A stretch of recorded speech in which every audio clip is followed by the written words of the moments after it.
So ಇವತ್ತು ನಾನು vlog ಮಾಡ್ತಿದ್ದೇನೆ. ಇವತ್ತು ನಾನು ಬೆಳಗ್ಗೆ ಬೇಗ ಎದ್ದು ವ್ಲಾಗ್ ಮಾಡಬೇಕಂತಲೇ ಅಂದ್ಕೊಂಡಿದ್ದೆ. ಬಟ್ ಇವಾನ್ ಎದ್ದ ತಕ್ಷಣ ಅಳ್ಲಿಕ್ಕೆ ಸ್ಟಾರ್ಟ್ ಮಾಡಿದ. ಆಮೇಲೆ ಅವನಿಗೆ ಹಾಲು ಕೊಡಬೇಕು, ಬರ್ಪ್ ಮಾಡಿಸಬೇಕು, ಮಲಗಿಸ್ಬೇಕು, ಇದೆಲ್ಲ ಮಾಡಿ ಮುಗಿದು ನಮ್ಮದು ಬ್ರೇಕ್ಫಾಸ್ಟ್ ಎಲ್ಲ ಆಯಿತು. ಸೊ ಬ್ರೇಕ್ಫಾಸ್ಟಿಗೆ ನಮಗೆ ಇವತ್ತು ಓಟ್ ಪಾಲದ ದೋಸೆ ಮತ್ತು ಪುದೀನ ಚಟ್ನಿ. ಇವಾಗ ಇವಾನ್ ಮಲಗಿದ್ದಾನೆ. ಸೊ ನಾವು ಅಂದ್ಕೊಂಡ್ವಿ ನಾವು ಕುಕ್ಕಿಂಗ್ ಮನೆ ಕೆಲಸ ಎಲ್ಲ ಮುಗಿಸ್ತೇವೆ ಅಂತೇಳಿ. ಸೊ ಇವಾನ್ಗೆ ಇವಾಗ ಮತ್ತೆ ಎಚ್ಚರ ಆಯಿತು. ಯೂಶ್ವಲಿ 3rd ಮತ್ತು 4th ಮಂತಲ್ಲಿ ಮಕ್ಕಳು ತುಂಬ ಸಲ ಹಾಲು ಕೇಳ್ತಾರೆ, ಅದು ನಾರ್ಮಲ್. ಇವಾಗ ಅವನಿಗೆ ಸ್ವಲ್ಪ ಟೈಮ್ ಮುಂಚೆನೇ ಹಾಲು ಕೊಟ್ಟಿದ್ವಿ, ಅವನು ಪುನಃ ಕೇಳ್ತಿದ್ದಾನೆ. ಸೊ ಯೂಶ್ವಲಿ ಈ ಟೈಮಲ್ಲಿ ಅವ್ರದ್ದು ಡೆವಲಪ್ಮೆಂಟ್ ಟೈಮಲ್ಲಿ ಜಾಸ್ತಿ ಹಾಲು ಕೇಳುವಾಗ ಕೊಡಬೇಕಾಗುತ್ತೆ. ಸೊ ಇವಾಗ ಇವನು ಹಾಲು ಕುಡಿತಿದ್ದಾನೆ. ಸೊ ನಾವು ಯೂಶ್ವಲಿ ಡೇ ಟೈಮಲ್ಲಿ ಕರ್ಟನ್ಸ್ ಎಲ್ಲ ತೆಗೆದು ರೂಮನ್ನು ಬ್ರೈಟ್ ಮಾಡ್ತೇವೆ. ಸೊ ಮಕ್ಕಳಿಗೆ ಡೇ ಟೈಮ್ ಮತ್ತು ನೈಟ್ ಟೈಮನ್ನು ನೀವು ಅರ್ಥ ಮಾಡಿಸಬೇಕು, ಅವಾಗಲೇ ಅವರಿಗೆ ಡೇ ಮತ್ತು ನೈಟ್ ಪ್ಯಾಟರ್ನ್ ಗೊತ್ತಾಗುತ್ತೆ. ಇವಾನ್ ಆ್ಯಕ್ಚುಲಿ ಪ್ರೀಟಮ್ ಬೇಬಿ ಆಗಿದ್ದರಿಂದ ಒಂದು ಕೈ ಕಾಲೆಲ್ಲ ಮುಟ್ಲಿಕ್ಕೆ ನಮಗೆ ಭಯ ಆಗ್ತಿತ್ತು, ತುಂಬಾ ಸೆನ್ಸಿಟಿವ್ ಇದ್ದ. ಇವಾಗ ಅವನಿಗೆ 2.5 ಮಂತ್ ಆಗಿದ್ದರಿಂದ ಇವಾಗ ಸ್ವಲ್ಪ ಅವನಿಗೆ ಟಚ್ ಎಲ್ಲ ಫೀಲ್ ಆಗ್ತಿದೆ. ಯೂಶ್ವಲಿ ಇವಾನ್ ಹಾಲು ಕುಡಿಬೇಕಿದ್ರೆ ನಾನು ಮಿಲ್ಕ್ ಪಂಪ್ ಮಾಡ್ತೇನೆ. ಸೊ ನಾನಿಲ್ಲಿ ಮಾಮ್ಕೋಸ್ ಇದು M5 ಬ್ರೆಸ್ಟ್ ಪಂಪ್ನ ಯೂಸ್ ಮಾಡ್ತಿದ್ದೀನಿ. ಇದು electric variable breast pumps. So usually ಇವಾನ್ಗೆ ಬಾಟಲ್ ಫೀಡ್ ಮಾಡಿಸಿ, ಬರ್ಪ್ ಮಾಡಿಸಿ ಮಲಗಿಸೋದು ಎಲ್ಲ ಅಮ್ಮನೇ. ನಾನು ಯೂಶ್ವಲಿ ಆ ಟೈಮಲ್ಲಿ ಬ್ರೆಸ್ಟ್ ಪಂಪ್ ಮಾಡಿ ಟೈಮ್ ಇದ್ದರೆ ಮನೆಯದ್ದು ಬೇರೆ ಕೆಲಸ ಎಲ್ಲ ಮಾಡಿ ಮುಗಿಸ್ತೇನೆ. ಸೊ ಈ ಥರ ಮಾಡಿ ನಾವು ಟೈಮ್ನ ಮ್ಯಾನೇಜ್ ಮಾಡ್ತೇವೆ. ಆಮೇಲೆ ಇವಾನ್ ಮಲಗಬೇಕಿದ್ರೆ ನಾವು ಸಹ ಮಲಗಲಿಕ್ಕೆ ಟ್ರೈ ಮಾಡ್ತೇವೆ. ಸೊ ಡೇ ಟೈಮಲ್ಲಿ ಆದಷ್ಟು ರೂಮ್ನ ಬ್ರೈಟ್ ಮಾಡಿಡಿ, ಕರ್ಟನ್ಸ್ ಎಲ್ಲ ತೆಗೀರಿ. ಮಗುಗೆ ಅರ್ಥ ಆಗಬೇಕು ಇವಾಗ ಡೇ ಟೈಮ್, ಇವಾಗ ನಾನು ಜಾಸ್ತಿ ಮಲಗಬಾರ್ದು. ಆಮೇಲೆ ಅವ್ರಿಗೆ ನೈಟ್ ಪ್ಯಾಟರ್ನ್ಸ್ ಗೊತ್ತಾಗಬೇಕು. ಮತ್ತು ಮಗು ಮಲಗಿದ್ರೆ ಮಾತ್ರ ಕರ್ಟನ್ಸನ್ನು ಹಾಕಿ ರೂಮ್ನ ಡಾರ್ಕ್ ಮಾಡಿ. ಮತ್ತು ಇವನ್ಗೆ ಬರ್ಪ್ ಮಾಡಿಸ್ಬೇಕಿದ್ರೆ ಅವನು ಈ ಥರ ಎಲ್ಲ ಎಕ್ಸ್ಪ್ರೆಷನ್ ಕೊಡ್ತಾನೆ, ಖುಷಿ ಆಗುತ್ತೆ ನೋಡೋಕ್ಕೆ. ಅವನ ಜೊತೆ ಟೈಮ್ ಸ್ಪೆಂಡ್ ಮಾಡಿದರೆ ಹೇಗೆ ದಿನ ಹೋಗುತ್ತೆ ಅಂತೇಳಿ ಗೊತ್ತಾಗೋದಿಲ್ಲ. ಸೊ ನನಗಿನ್ನು ಜಸ್ಟ್ 10 ಡೇಸ್ ಉಳಿದಿದೆ. ಅದಾದಮೇಲೆ ನಾನು ವರ್ಕಿಗೆ ಹೋಗಲಿಕ್ಕೆ ಸ್ಟಾರ್ಟ್ ಮಾಡಬೇಕು. ಸೊ ಅವನಿಗೆ ಬರ್ಪ್ ಎಲ್ಲ ಮಾಡಿಸಿ ಒಂದು 15 to 20 ಮಿನಿಟ್ಸ್ ಆದಮೇಲೆ ಈ ಥರ ನಾವು ಎಕ್ಸಸೈಸ್ ಮಾಡಿಸ್ತೇವೆ. ಇದರಿಂದ ಅವ್ರದ್ದು ಎಕ್ಸ್ಟ್ರಾ ಗ್ಯಾಸ್ ಎಲ್ಲ ರಿಲೀಸ್ ಆಗುತ್ತೆ, ಅವ್ರಿಗೂ ರಿಲ್ಯಾಕ್ಸೇಷನ್ ಫೀಲ್ ಆಗುತ್ತೆ. ಸೊ ಹಾಲು ಕುಡಿದ ತಕ್ಷಣ ಈ ಥರ ಎಕ್ಸಸೈಸ್ ಮಾಡಿಸ್ಬೇಡಿ, ಅವ್ರಿಗೆ ಒಮಿಟ್ ಮಾಡ್ತಾರೆ. ಸೊ ಮಾರ್ನಿಂಗ್ ಟೈಮಲ್ಲಿ ನಾವು ಅವನಿಗೆ ಹಾಲಿನ ಜೊತೆನೇ ವಿಟಮಿನ್ D ಕೊಡ್ತೇವೆ. ಸೊ ಇದು ಅವನಿಗೆ 2 ಡ್ರಾಪ್ ಕೊಡಲಿಕ್ಕಿರುತ್ತೆ. ಸೊ ನಾನಿಲ್ಲಿ ಬ್ರೆಸ್ಟ್ ಪಂಪ್ನ ಹಾಕಿನೇ ಎಲ್ಲ ಕೆಲಸ ಮಾಡ್ತಿದ್ದೇನೆ.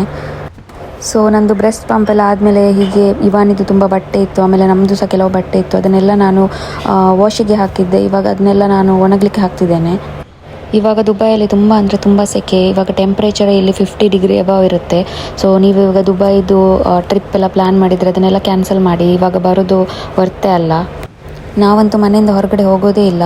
ಈವನ್ ಬಾಲ್ಕನಿಗೂ ಬರಲಿಕ್ಕೂ ತುಂಬ ಕಷ್ಟ ಆಗುತ್ತೆ, ಯಾಕಂದರೆ ಅಷ್ಟು ಬಿಸಿಲಿರುತ್ತೆ. ದುಬೈಯಲ್ಲಿ ಯಾರೆಲ್ಲ ಬಿಸಿಲಲ್ಲಿ ಕೆಲಸ ಮಾಡ್ತಾರಲ್ಲ ಅವ್ರಿಗೆ ನಿಜವಾಗ್ಲೂ ತುಂಬ ದೊಡ್ಡ ಸೆಲ್ಯೂಟ್. ಯಾಕಂದರೆ ಅದು ಅಷ್ಟು ಈಸಿ ವರ್ಕ್ ಅಲ್ಲ, ತುಂಬಾ ಕಷ್ಟ ಇದೆ, ಯಾಕಂದರೆ ಅಷ್ಟು ಬಿಸಿ ಇರುತ್ತೆ ಹೊರಗಡೆ. ಯೂಶ್ವಲಿ ನಾವು ಇವೊಂದು ರೂಮಲ್ಲಿ AC ಎಲ್ಲ ಹಾಕಲ್ಲ, ಅವನಿಗೆ ಜ್ವರ ಬರುತ್ತೆ ಬೇಗ AC-ಇಂದ. ಸೊ ನಾವು ಯೂಶ್ವಲಿ ಫ್ಯಾನ್ ಆನ್ ಮಾಡ್ತೇವೆ. ಬಟ್ ಮಾರ್ನಿಂಗ್ ಟೈಮಲ್ಲಿ ಬಿಸಿಲು ಜಾಸ್ತಿ ಇರೋದ್ರಿಂದ ನಾವು ಫ್ಯಾನನ್ನು ಸ್ವಲ್ಪ ಜೋರಿಡ್ತೇವೆ. ಸೊ ರೂಮ್ ಎಲ್ಲ ಸ್ವಲ್ಪ ಕೂಲ್ ಆಗುತ್ತೆ. ಮತ್ತು ನೀವು ಫ್ಯಾನ್ ಮತ್ತು AC-ನ 2 ಆನ್ ಮಾಡಿಟ್ರೆ ಅದು ಸಹ ತುಂಬ ಒಳ್ಳೆಯದು. ಅದರಿಂದ ಏರ್ ಸರ್ಕ್ಯುಲೇಷನ್ ಚೆನ್ನಾಗಾಗುತ್ತೆ, ರೂಮ್ ಕೂಲ್ ಆಗಿರುತ್ತೆ. ಸೊ ಇಲ್ಲಿ ನಾನು ಮಾರ್ನಿಂಗ್ಗೆ ಪ್ಲ್ಯಾಂಟ್ಸಿಗೆಲ್ಲ ನೀರು ಹಾಕ್ತಿದ್ದೇನೆ. ಆಮೇಲೆ ಸ್ವಲ್ಪ ಕರಿಬೇವು ಬೇಕಿತ್ತು ನಮ್ಮದು ಕುಕ್ಕಿಂಗಿಗೆ, ಸೊ ಅದನ್ನು ತೆಗಿತಿದ್ದೇನೆ. ಪ್ಲ್ಯಾಂಟ್ಸಿಗೆ ನೀರೆಲ್ಲ ಯಾವತ್ತೂ ನಂದು ಹಸ್ಬೆಂಡ್ ಹಾಕೋದು, ಬಟ್ ಕೆಲವೊಮ್ಮೆ ಅವರಿಗೆ ವರ್ಕ್ ಇರೋ ಕಾರಣ ನಾವು ಹಾಕ್ತೇವೆ. ಮತ್ತು ನಾವು ಮನೆಯೊಳಗಡೆ ಜಸ್ಟ್ ಮನಿ ಪ್ಲ್ಯಾಂಟ್ ಇಟ್ಟಿದ್ದೇವೆ. ಸೊ ಅದನ್ನು ಜಸ್ಟ್ ನಾವು ಸ್ಪ್ರೇ ಮಾಡಿ ಹೀಗೇ ಬುಡಕ್ಕೆ ಸ್ವಲ್ಪ ನೀರು ಹಾಕ್ತೇವೆ. ಸೊ ನಂದು ಬ್ರೆಸ್ಟ್ ಪಂಪ್ ಎಲ್ಲ ಮಾಡಿ ಆದಮೇಲೆ ನಾನು ಪಂಪ್ನ ವಾಶ್ ಮಾಡಿರಲಿಲ್ಲ. ಇವಾಗ ನಾನು ಅದನ್ನೆಲ್ಲ ವಾಶ್ ಮಾಡಿ ಸ್ಟೆರಿಲೈಸರ್ಗೆ ಹಾಕ್ತೇನೆ, ಯಾಕಂದರೆ ನನಗೆ ಎವ್ರಿ 3 hours ಪಂಪ್ ಮಾಡಬೇಕಾಗತ್ತೆ. ಸೊ ಅದರ ಒಳಗಡೆ ಅದು ಪಂಪ್ ಸ್ಟೆರಿಲೈಸ್ ಆಗಿ ಡ್ರೈ ಆಗಬೇಕು. ಸೊ ಯೂಶ್ವಲಿ ಈ ಟೈಮಲ್ಲಿ ನಾನು ಪಂಪ್ ಮತ್ತು ಇವಾನಿದ್ದು ಮಿಲ್ಕಿದ್ದು ಬಾಟಲ್ ಸಹ ಒಟ್ಟಿಗೆ ಸ್ಟೆರಿಲೈಸ್ ಮಾಡ್ತೇನೆ. ಸೊ ಇವತ್ತು ನಾವು ಬೂತಾಯಿ ಪುಳಿ ಮುಂಚಿ ಮಾಡ್ತಿದ್ದೇವೆ. ಬೂತಾಯಿ ಅಂತ ಹೇಳಿದರೆ ಸಾರ್ಡಿನ್ಸ್. ಸೊ ನಾವು ಚಿಕ್ಕ ಸಾರ್ಡಿನ್ಸ್ನ ತೊಗೊಂಡಿದ್ದೇವೆ, ನೀವು ದೊಡ್ಡ ಸಾರ್ಡಿನ್ಸ್ ತೊಗೊಂಡು ಸಹ ಮಾಡ್ಬೋದು. ಇದು ಆ್ಯಕ್ಚುಲಿ ಮಂಗಳೂರು ಸ್ಪೆಷಲ್. ನಂದು ಅಮ್ಮ ಇದನ್ನು ಚೆನ್ನಾಗಿ ಮಾಡ್ತಾರೆ. ಸೊ ಇದರ ರೆಸಿಪಿನ ನಾನು ಮೇಲಿಂದ ಮೇಲೆ ಬೇಗ ಬೇಗ ತೋರಿಸ್ತೇನೆ ಈ ಬ್ಲಾಗಲ್ಲಿ. ಇದಕ್ಕೆ ಸಪ್ರೇಟಾಗಿ ವಿಡಿಯೋ ಹಾಕೋದಿಲ್ಲ. ಇದನ್ನು ನಾವು ಮಣ್ಣಿನ ಪಾತ್ರೆಯಲ್ಲಿ ಮಾಡ್ತೇವೆ. ಸೊ ನಮ್ಮ ಹತ್ರ ಈ ಥರ ಮಣ್ಣಿನ ಪಾತ್ರೆ ಇದೆ. ನಿಮ್ಮ ಹತ್ರ ಮಣ್ಣಿದ್ದು ಪಾತ್ರೆ ಇಲ್ಲ ಅಂದರೆ ನೀವು ನಾರ್ಮಲ್ ನಾನ್ ಸ್ಟಿಕ್ ಇಲ್ಲ ನಾರ್ಮಲ್ ಪಾತ್ರೆಯಲ್ಲಿ ಸಹ ಮಾಡ್ಬೋದು. ಬಟ್ ಇದರಲ್ಲಿ ಮಾಡಿದರೆ ಟೇಸ್ಟ್ ತುಂಬ ಚೆನ್ನಾಗಿರುತ್ತೆ. ಮತ್ತು ಬೂತಾಯಿ ಮೀನು ಪ್ರೆಗ್ನೆಂಟ್ ಇರೋರಿಗೆ ತುಂಬಾ ಒಳ್ಳೆಯದು. ಇವಾಗ ನೀವು ಪ್ರೆಗ್ನೆಂಟ್ ಇಲ್ಲ ಅಂದರೂ ಬೂತಾಯಿ ಮೀನು ತುಂಬ ಒಳ್ಳೆಯದು, ಯಾಕಂದರೆ ಇದರಲ್ಲಿ ಮರ್ಕ್ಯುರಿ ಅಂಶ ತುಂಬ ಕಮ್ಮಿ ಇರುತ್ತೆ. ಮತ್ತು ಇದರಲ್ಲಿ ಒಮೆಗಾ 3 ಜಾಸ್ತಿ ಇರೋದ್ರಿಂದ ನೀವು ಇದನ್ನು ಆದಷ್ಟು ಜಾಸ್ತಿ ಪ್ರಮಾಣದಲ್ಲಿ ಕನ್ಸ್ಯೂಮ್ ಮಾಡಿ. ಈ ಪುಳಿ ಮುಂಚಿ ರೆಸಿಪಿನ ನೀವು ಎಂಡ್ ತನಕ ನೋಡಿ, ಮತ್ತು ಇದನ್ನು ಟ್ರೈ ಮಾಡಿ ಹೇಗೆ ಆಯಿತು ಅಂತೇಳಿ ನನಗೆ ಕಮೆಂಟ್ ಸೆಕ್ಷನಲ್ಲಿ ಹೇಳಿ. ಸೊ ಇಲ್ಲಿ ನಾವು ಫಸ್ಟಿಗೆ ಒಣಮೆಣಸಿನಕಾಯಿ, ಆಮೇಲೆ ಶುಂಠಿ, ಜೀರಿಗೆ, ಸಾಸಿವೆ, ಆಮೇಲೆ ಕೊತ್ತಂಬರಿ ಕಾಳು, ಪೆಪ್ಪರ್, ಆಮೇಲೆ ಸ್ವಲ್ಪ ಮೆಂತೆ, ಸ್ವಲ್ಪ ಕರಿಬೇವು ಸೊಪ್ಪು, ಆಮೇಲೆ ಸ್ವಲ್ಪ ಕೊತ್ತಂಬರಿ ಸೊಪ್ಪನ್ನ ತಗೊಂಡಿದ್ದೇವೆ. ಆಮೇಲೆ ಒಂದು ಸ್ವಲ್ಪ ಹುಣಸೆ ಹುಳಿನ ತಗೊಂಡಿದ್ದೇವೆ. ಇದನ್ನು ಇವಾಗ ಎಲ್ಲವನ್ನು ನಾವು ಆಯಿಲ್ ಹಾಕದೆ ಫ್ರೈ ಮಾಡಬೇಕು.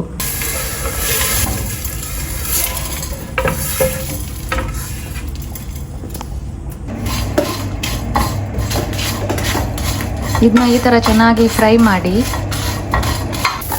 ಸೊ ಇವಾಗ ನಾವು ಸ್ವಲ್ಪ ಕಾಯಿ ತುರಿನ ಹೀಗೆ ಬ್ರೌನ್ ಆಗುವ ತನಕ ಫ್ರೈ ಮಾಡುವ. ಸೊ ಇದು ಇವಾಗ ಸ್ವಲ್ಪ ಬ್ರೌನ್ ಕಲರಲ್ಲಿ ಬಂದಿದೆ. ಇವಾಗ ಇದನ್ನು ನಾವು ಆಫ್ ಮಾಡಿ ಇದನ್ನು ಸ್ವಲ್ಪ ಯೂಶ್ವಲಿ ಪುಳಿ ಮುಂಚಿಗೆಲ್ಲ ಕೊಕೊನೆಟ್ ಹಾಕೋದಿಲ್ಲ, ಬಟ್ ಕೊಕೊನೆಟ್ ಹಾಕಿದರೆ ಅದನ್ನು ಮೀನಿನ ಸಾರು ಅಂತಲೂ ಹೇಳ್ಬೋದು. ಬಟ್ ನಾವು ಹಾಕ್ತಿದ್ದೇವೆ, ಇದರಿಂದ ರುಚಿನೂ ಚೆನ್ನಾಗಾಗುತ್ತೆ. ಇದನ್ನು ಮೀನಿನ ಸಾರು ಅಂತಲೂ ಹೇಳಿ ಗ್ರೈಂಡ್ ಮಾಡಬೇಕು. ಸೊ ನಾವು ಆಲ್ರೆಡಿ ಸಾರ್ಡಿನ್ಸ್ನ ಕ್ಲೀನ್ ಮಾಡಿ ಇಟ್ಟಿದ್ದೇವೆ. ಇದು ನಾವು ಚಿಕ್ಕ ಸಾರ್ಡಿನ್ಸ್ ತಗೊಂಡಿದ್ದೇವೆ. ಇದಕ್ಕೆ ತುಳುವಲ್ಲಿ ಬೂತಾಯಿ ಅಂತ ಹೇಳ್ತಾರೆ. ಇದರಲ್ಲಿ ದೊಡ್ಡದು ಸಹ ಸಿಗುತ್ತೆ, ಬಟ್ ನಾವು ಚಿಕ್ಕದನ್ನು ತಗೊಂಡಿದ್ದೇವೆ. ಚಿಕ್ಕದು ತುಂಬ ಟೇಸ್ಟಿ ಇರುತ್ತೆ. ಜ್ಯೂಸ್ ಮಾಡ್ತೇನೆ. ಸೊ ನಮ್ಮ ಹತ್ರ ಕೋಕಮ್ ಇದ್ದು ಪಲ್ಪ್ ಇದೆ. ಸೊ ಅದ್ರದ್ದು ನಾವು ಜ್ಯೂಸ್ ಮಾಡುವ. ಆ ಟೈಮಲ್ಲಿ ಅದು ತಣ್ಣಗಾಗುತ್ತೆ. ಸೊ ನಮ್ಮ ಹತ್ರ ಸ್ವಲ್ಪ ಪಲ್ಪ್ ಉಳಿದಿದೆ, ಇದ್ರ ಜ್ಯೂಸ್ ಮಾಡುವ.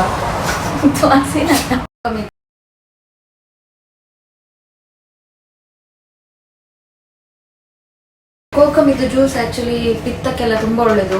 ಸೊ ನೀವು ನಿಮ್ಮ ಹತ್ರ ಪುನರ್ಪುಲಿ ಇದ್ದು ಸಿಪ್ಪೆ ಹೊಂದಿ ಪುನರ್ಪುಲಿ ಇದ್ರೆ ನಿಮ್ಮ ಹತ್ರ ಪುನರ್ಪುಲಿ ಇದ್ರೆ ಅದನ್ನು ನೀವು ರಾತ್ರಿ ನೀರಲ್ಲಿ ನೆನೆ ಹಾಕಿ ಬೆಳಿಗ್ಗೆ ಅದರದ್ದು ನೀರು ಕುಡೀರಿ. ಅದರಿಂದ ನಿಮ್ಗೆ ಪಿತ್ತ ಎಲ್ಲ ಕಮ್ಮಿ ಆಗುತ್ತೆ. ಸೊ ಬಟ್ ಇದು ಆಕ್ಚುಲಿ ಒರಿಜಿನಲ್ ಇಲ್ಲ ಪಲ್ಪ ಸಿರಪ್ ಗೊತ್ತಿಲ್ಲ, ಬಟ್ ಇದನ್ನು ನಾವು ಊರಿಂದ ತರಿಸಿದ್ದು. ನಮ್ಮ ಹತ್ರ ಪುನರ್ಪುಲಿ ಸಹ ಇದೆ. ನೆಕ್ಸ್ಟ್ ಟೈಮ್ ನಾನು ಅದನ್ನು ಹೇಗೆ ಕುಡಿಯುವುದು, ಅದರಿಂದ ಸಾರಸ ಮಾಡ್ತಾರೆ ತುಂಬಾ ಮಂದಿ. ಅದ್ರದ್ದು ರೆಸಿಪಿ ಬೇಕಿದ್ರು ನೀವು ಕಮೆಂಟಲ್ಲಿ ಹೇಳಿ, ನಾವು ಹಾಕ್ತೇವೆ. ಇವಾಗ ಇದು ಹಾಕಿದ್ಮೇಲೆ ಇದಕ್ಕೆ ಸ್ವಲ್ಪ ನೀರು ಹಾಕಬೇಕು, ಆಮೇಲೆ ಬೇಕಿದ್ರೆ ಐಸ್ ಹಾಕಿ ಕುಡಿಬೇಕು.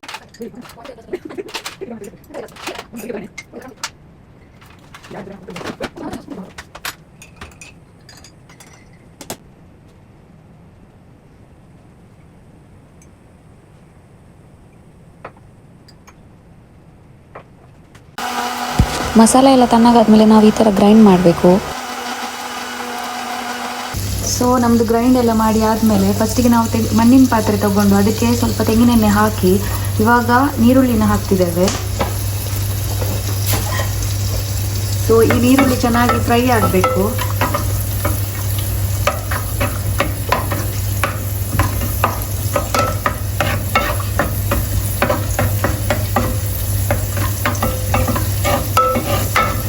ಈರುಳ್ಳಿ ಇಲ್ಲಿ ಚೆನ್ನಾಗಿ ಫ್ರೈ ಆಗ್ತಿದೆ. ಮಣ್ಣಿನ ಪಾತ್ರೆ ಆದ್ರಿಂದ ಈರುಳ್ಳಿ ಫ್ರೈ ಆಗಲಿಕ್ಕೆ ಸ್ವಲ್ಪ ಟೈಮ್ ತಗೊಳುತ್ತೆ. ಸೊ ಇವಾಗ ನಾವು ಈ ರುಬ್ಬಿದ ಮಸಾಲವನ್ನು ಮುಚ್ಚ ಹಾಕುವ. ಸೊ ಈ ಮಸಾಲೆ ಚೆನ್ನಾಗಿ ಬೆಂದ ನಂತರ ಇದಕ್ಕೆ ಸ್ವಲ್ಪ ಉಪ್ಪನ್ನು ಹಾಕಿ ನಾವಿಲ್ಲಿ ಕಲ್ಲುಪ್ಪು ಹಾಕ್ತಿದ್ದೇವೆ. ಸೊ ಇವಾಗ ಇದನ್ನು ಚೆನ್ನಾಗಿ ಕುದಿಲಿಕ್ಕೆ ಬಿಡುವ. ಇದು ಮಸಾಲೆ ಚೆನ್ನಾಗಿ ಕುದಿ ಬಂದ ನಂತರ ನಾವು ಮೀನನ್ನು ಹಾಕಿ ಮತ್ತೆ ಅದನ್ನು ಕುದಿಸಬೇಕು. ಸೊ ಮೀನು ಹಾಕುವ ಮುಂಚೆ ಮಸಾಲ ಸ್ವಲ್ಪ ಕುದಿಬೇಕು. ಅದಕ್ಕೆ ಚೆನ್ನಾಗಿ ಇದನ್ನು ಲಿಡ್ಡಲ್ಲಿ ಕ್ಲೋಸ್ ಮಾಡಿ ಸ್ವಲ್ಪ ಹೊತ್ತು ಇದು ಕುದಿಲಿಕ್ಕೆ ಬಿಡುವ. ಸೊ ಚೆನ್ನಾಗಿ ಬೆಂದ ಮೇಲೆ ಇದಕ್ಕೆ ನಾವು ಸಾರ್ಡಿನ್ಸ್ ಮೀನನ್ನ ಹಾಕುವ. ಸೊ ಮೀನು ಹಾಕಿದ ಮೇಲೆ ಇದಕ್ಕೆ ಡೈರೆಕ್ಟ್ ಸ್ಪೂನ್ ಹಾಕಬೇಡಿ. ಇದನ್ನು ಹಾಗೇನೆ ಕುದಿಲಿಕ್ಕೆ ಬಿಡಿ. ನೀವು ಸ್ಪೂನ್ ಹಾಕಿ ಇದನ್ನು ಸ್ಟೇರ್ ಮಾಡಿದರೆ ಮೀನೆಲ್ಲ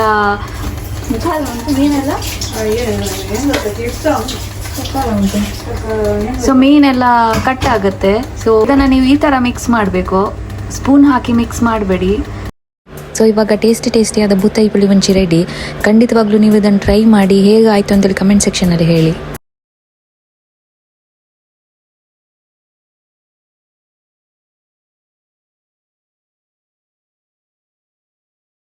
ಮತ್ತು ನಾನಿವಾಗ ಮಗುಗೆ ಹಾಲು ಕೊಡೋದ್ರಿಂದ ಮತ್ತು ಪೋಸ್ಟ್ ಪಾರ್ಟಮಲ್ಲಿ ಇರೋದ್ರಿಂದ ನಾನು ಯಾವತ್ತೂ ಒಳ್ಳೆ ಫುಡ್ಡನ್ನು ಹೆಲ್ದಿ ಫುಡ್ಡನ್ನು ಕನ್ಸ್ಯೂಮ್ ಮಾಡಬೇಕಾಗತ್ತೆ. ಇವಾನ್ಗೆ ಇವಾಗ ಪುನಃ ಎಚ್ಚರ ಆಯಿತು, ಆದರೆ ಅಮ್ಮ ಬ್ಯುಸಿ ಇದ್ದಿದ್ದರಿಂದ ನಾನು ಇಲ್ಲಿ ಹಾಲು ಕೊಡ್ತಿದ್ದೇನೆ. ಸೊ ಹೀಗೇ ನಾನು ಮತ್ತು ಅಮ್ಮ ಹಂಚ್ಕೊಂಡೆಲ್ಲ ಕೆಲಸನ ಮುಗಿಸ್ತೇವೆ. ಮತ್ತು ಇವನ್ಗೂ ಅಷ್ಟೇ ನನ್ನ ಅಮ್ಮ ಚೆನ್ನಾಗಿ ನೋಡ್ಕೊಳ್ಳೋದ್ರಿಂದ ಮತ್ತು ಜಾಸ್ತಿ ಟೈಮ್ ನನ್ನ ಅಮ್ಮನೇ ನೋಡ್ಕೊಳ್ಳೋದು, ಅದಕ್ಕೆ ಅವನು ಚೆನ್ನಾಗಿ ಅವ್ರ ಜೊತೆ ಅಡ್ಜಸ್ಟ್ ಆಗಿದ್ದಾನೆ, ಚೆನ್ನಾಗಿ ಮಲಗ್ತಾನೆ.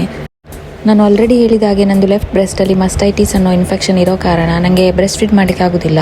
ಸೊ ನಾನು ಬಾಟಲ್ ಫೀಡ್ ಮಾಡೋದು ಯೂಶ್ವಲಿ.